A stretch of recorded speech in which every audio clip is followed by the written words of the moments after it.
Hello, fellow hitchhikers. In this video, we are taking a look at decentralized finance, DeFi, ways to invest or do things with your cryptocurrency. Now, I'm going to avoid any financial advice, of course, within this video, so I'm not giving financial advice, but more educational on ways that people do things. Make sure it's things that you know what you're doing, or that you can lose everything you have so that it's more like a tuition fee as opposed to your life savings. Okay. Right now, it's hard to know where we are in the market. I know we recently had, the delusion state where everything was super high and then things just have come crashing down. Now, whether or not we are in the despair phase or returning to an average, or whether we're in a bear trap, because we've definitely come up. The crypto winter was a long winter, but we're definitely, are we in here? Are we in here? Are we in here? Or are we just in a bear trap of some sort where we're going to crash down more? I don't know. A common video that you see out there, right, is the psychology of the market cycle. We've definitely not here anymore. We're somewhere here. And maybe it's just going to taper off to zero over time completely or not. I don't know. Anyways, let's take a look at what we got. So in the first few videos, I tried to emphasize that the idea is not to be in a centralized environment, that you're not in some sort of centralized exchange where if things go bad, that you're going to lose everything. So how do you keep track then of your currencies? You've brought a few currencies in, you've made some exchanges, you're wanting to start doing something with these currencies. Well, there are sites out there that'll keep track. You can log in with your web wallet, like your MetaMask, and connect, and they'll just keep track of everything you have. DBank is probably one of the best ones right now. Zapper was one of my favorites, but they've shifted really over to the NFT market, which is fine, but I can't find all the other stuff that I used to be able to find when I was using Zapper. D.Fi, it's pretty good. It has some things. APY, Vision, Nansen Portfolio is actually pretty good. You can find out some information in there. So these are different tools that are out there that you can connect your wallet to. And then you can find out what are your holdings, what do you have, and where do you have it. Today, what I'm going to do is spend actually some time in the Ronin environment. And the reason for that isn't so much to try and convince you to be in the Ronin environment, but because you can sort of see all of the concepts and all the examples with a fairly simple interface. It's one of the environments that I like to work in too. So I'm going to show you what I have going on in Ronin, not as an advice, but more as a parallel way to show you how and what these different words are and what they mean. So if you decide to get into finance, I can let you know though, in general, the best thing is dollar cost averaging. You just buy some, or sell some, whatever you're deciding to do, buy or sell. So dollar cost averaging in or dollar cost averaging out over a long period of time. So whatever your number is, divide it by 24 and do it 24 times over what you would perceive to be a long period of time.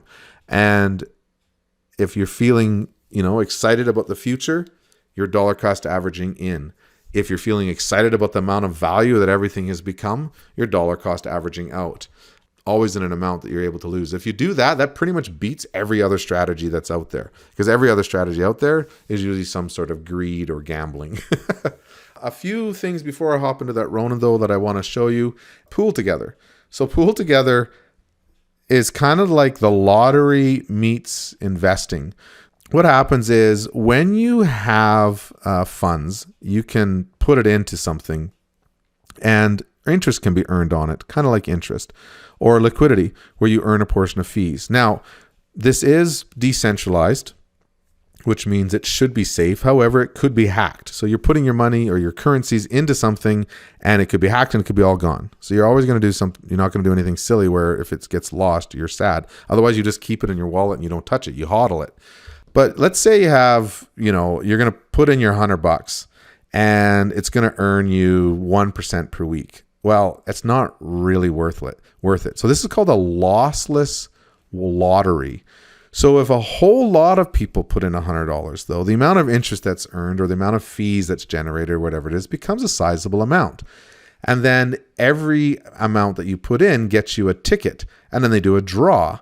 And somebody gets all of the interest or all of the fees that were earned through those contributions. So it's kind of like buying a lottery ticket, but you can always take your money back out. So let's say you put $100 in and you don't win, you don't win, you don't win, you don't win, you don't win. At the end, you can take your $100 back out. Now, what have you lost? You've lost opportunity. You could have done something else with that $100, but you at least earned at least you didn't lose the $100 like you would if you bought $100 worth of lottery tickets. So it's an interesting idea. I don't actually do it anymore. I did it at the beginning and I thought, this is brilliant. This is so fun. Instead of buying lottery tickets, I'll buy Pool Together. But I don't really buy lottery tickets anymore because I realize that it's just money gone unless it's for entertainment. So anyways, I had to share the Pool Together thing. It isn't really investing. It's kind of its own little world.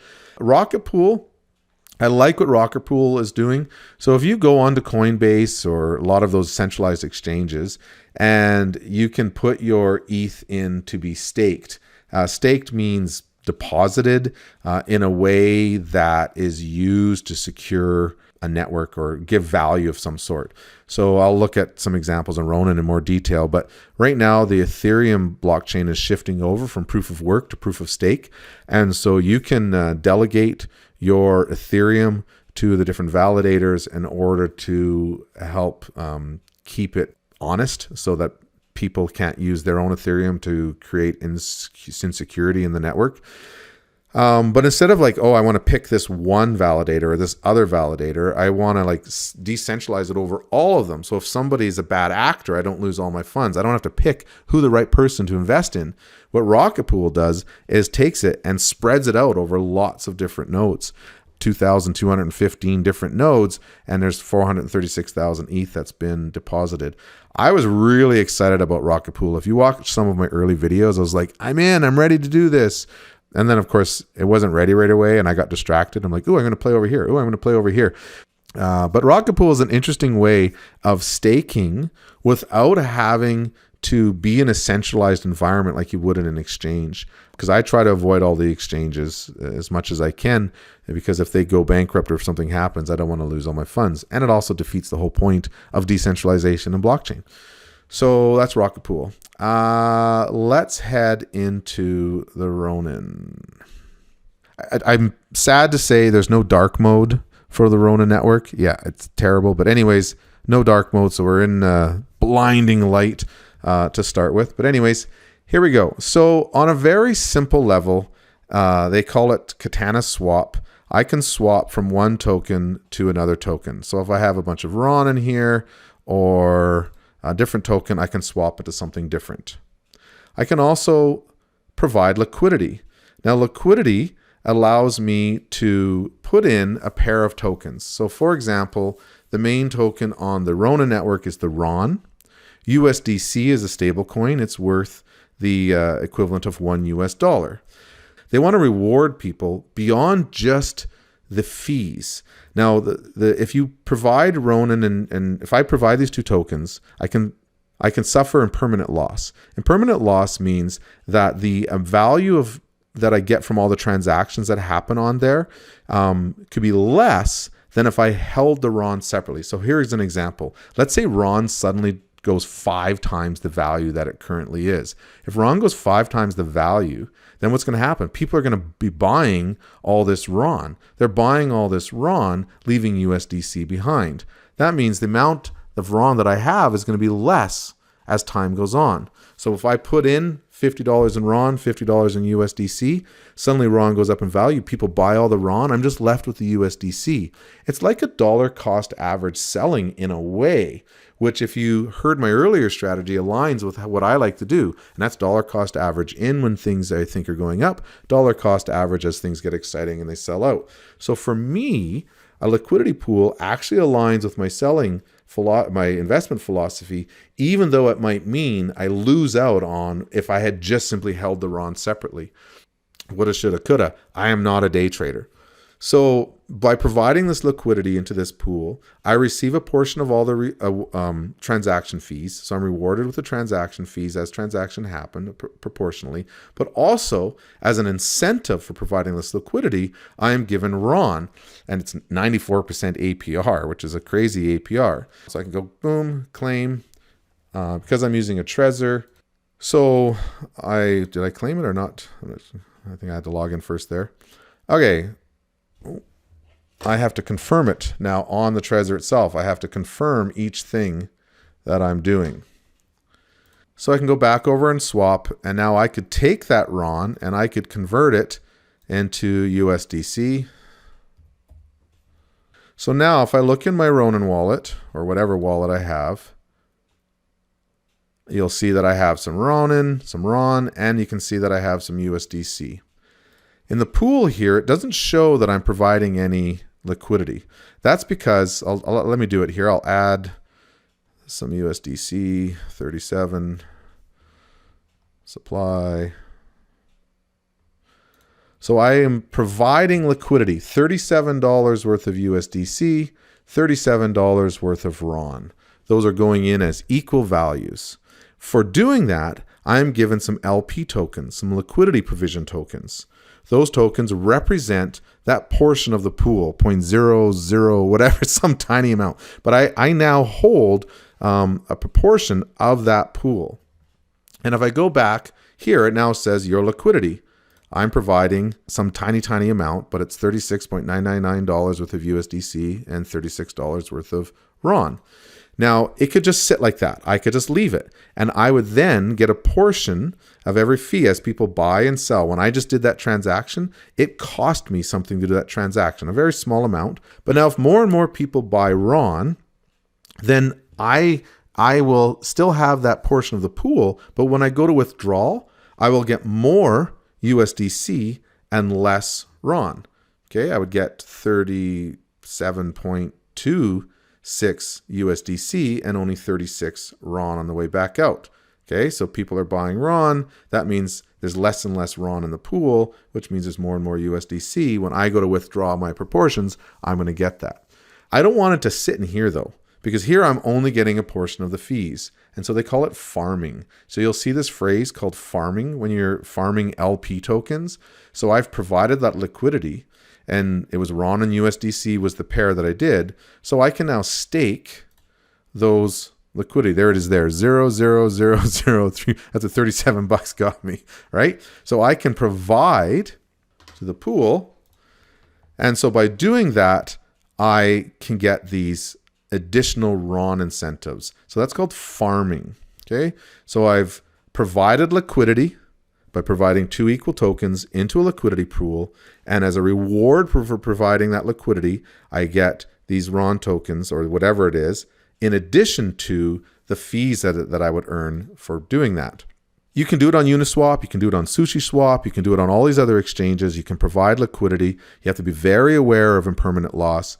Uniswap version 3, they now have these narrow bands to help with that impermanent loss. And there's things that you can do when to enter, when to exit, and reposition yourself. So you're rebalancing your pool all along.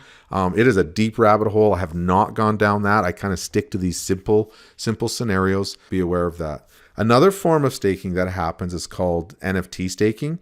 For example, I have a couple Axie lands. And so by having that, I earn one Axis a day. And so again, I can claim this Axis, and then this Axis comes to me as tokens. So what happens is some tokens, what the company will make or the project will make, they say, okay, there's this many Axis tokens. We're going to use this much for gaming prize money. We're going to use this stuff within our game. Or we're going to give this to our loyal whatever. So it's incentives. And so those that have land right now can stake it. And as part of being a valued member and a landholder, you get this access. Now, ultimately, you want people to do more than clicking a couple buttons. You want them to be doing things with their land, making their land available, the digital land, to players within the game and that kind of stuff. So they're earning or they're showing that an investment of time and mind and community and they're then earning the Axis rewards accordingly. They're going to be like an Axie score. But as that's all being developed right now, as a person that's loyally waiting and playing the demos and the alpha and that kind of stuff, we are rewarded with with Axis per day. And this can give you an APR based on the purchase cost of a land. So you look at the price of a land, you look at the Axis, you look at the value of the Axis, and you can kind of extrapolate out. Now, I wouldn't want to just sit on that Axis. What I can do is stake it. So I staked my land, which is locking it away to prove that I committed to the project. I can also stake these tokens. So similar to farming, they have a certain amount of Axis tokens that are to reward people that are saying, instead of selling my Axis, I'm going to lock it away. I've locked away 160 Axis, and so as a result, I get a 39% APR in more Axis. Now, of course, this is diluting and diluting and diluting. There needs to be a utility for this token. Otherwise, it's just going to go to zero. And let me tell you, I have held and staked tokens that have gone to zero. I'm like, oh, I'll buy $1,000 worth in 1 year, blah, blah, blah, blah. It's a 90% APR, whatever. And I get to the end and it's worth $12 and it's going to cost $15 in gas in order to withdraw it. It's gone. It sits there reminding me, haunting me of a mistake that I've made, of a poor decision. But it made sense at the time. I may have been driven a little bit by greed, but I misunderstood what was happening within the market and how things could go. I was in a state of euphoria. I was a genius. I was going to be rich. Everyone was going to be rich. Yeah, that's when I bought it, and now it's worth zero. Maybe the project will recover. Maybe it won't. Okay. So that is liquidity provision. That is farming for rewards. That is staking both NFT assets and staking tokens. Okay, other things that you can do include borrowing against the assets that you have. Maybe I have an asset, I can borrow against it and pay 4%, and I can somehow use the value that I borrowed against it, invest it, and earn 30%, and then I can pay myself off and net the difference. Now, starts to feel a lot like gambling and leverage trading to me, so I don't do it. But I love that you can, as long as people are being responsible with that. It gives more utility to your digital assets, so I think that's good. Another thing that's out there is airdrops. So people will airdrop farm, where they will find different chains and different things that are happening, and they'll just do lots of artificial activity in hopes that they're going to get an airdrop. There's one happening right now. I've been trying to, so it's the Arbitrum airdrop that's happening, and I qualified, but it keeps crashing because there's so many people trying to claim at the same time. So I get 1,100 Arbitrum, which would be, right now it's like $1.33, so that would be like $1,300 just for my activity on the Arbitrum network. If I was to sell it, I mean, if I believe in Arbitrum, I'll keep them as governance tokens and do my thing. But I can tell you there's lots of scams that are out there right now because everyone is excited about the Arbitrum airdrop. So then they create a fake Arbitrum airdrop, and then you connect your wallet and you do a variety of things. The next thing you know, they steal everything that's in your wallet. So anyways, I'll try one more time here and just see if I can do it live for you on this video. So I'm signing. I'm going to be the delegatee. I mean, I can always delegate later on. And then there's the transaction, and this will require some gas. So it's going to cost, it's probably working now because it was like $2-3 earlier today. You can change it to like aggressive. You can also go in and manually change the gas settings, but it worked. Okay, so it kept crashing earlier. So now I'm going to add ARB to my wallet. 1,125 ARB. That is exciting, but what is the current price of ARB? Oh, $1.41. So it came out this morning at like $3. So people, those early people that were like pushing it so hard, they were spending lots of gas crashing the network, but they were sort of extracting maximum value. But now it has stabilized at this sort of $1.26, $1.36, $1.41. Now, historically, what happens is the price goes up and then it crashes down and tapers off to zero. This ARB worth $1,500, and so that was an airdrop. So by using Arbitrum, playing the Beacon and playing a bunch of those different games that I've been playing on the Arbitrum network, it qualified me to receive this airdrop, and I could sell it and I'd have $1,500. Or I can keep it thinking it's going to go up for a long time. Like, let me show you Uni. Uni is the main token for Uniswap. So when it first came out, it came out like here at $3. And I remember being super excited. Like, I sold it all along through here. I was like, what? I was like brand new to crypto. I was like, it's free money. This is crazy. And then I did a bunch of stuff with it. And then I watched in horror as Uni went all the way up to like 30, 40. I could have like 10x the value. I didn't even keep any of it. There was like a second drop that happened for those that kept 100 at Uni, and I didn't even keep the 100. And then there's more drops. But you can see it's like dropping all the way back down, and it's sitting still at $6, $7, twice what it came out at. But it dropped down to like $2 because everyone was selling, and then it accumulated, and then as they added utility. So then the question becomes, well, hey, what's going to happen with Arbitrum? I mean, it's only been out for like a couple hours. So is it going to climb? Is it going to drop? And this is just what stresses me out. I always feel a little bit of guilt selling because it's like they gave it to me for free, but then now I'm going to sell it. So what kind of person just like, extracts? So maybe I sell half. Anyways. Okay, airdrops. You got to see one live. I think that's everything that I wanted to talk about with DeFi. The next video we're going to jump into is NFT marketplaces, NFTs, and then looking at some of the tools a little bit more closely, and then also video on the news and where to get information and communities and different uses. So more videos to go in this series. I hope this was enjoyable for you. Make sure you keep track of those towels. You can wipe that sweat when you're making those stressful decisions. Now, don't do stressful decisions. If you're feeling like you're going to hurry or something's going on, stop. Don't. There's another opportunity coming. Don't have FOMO. Go slow. Okay, learn. Keep track of your towels and don't panic.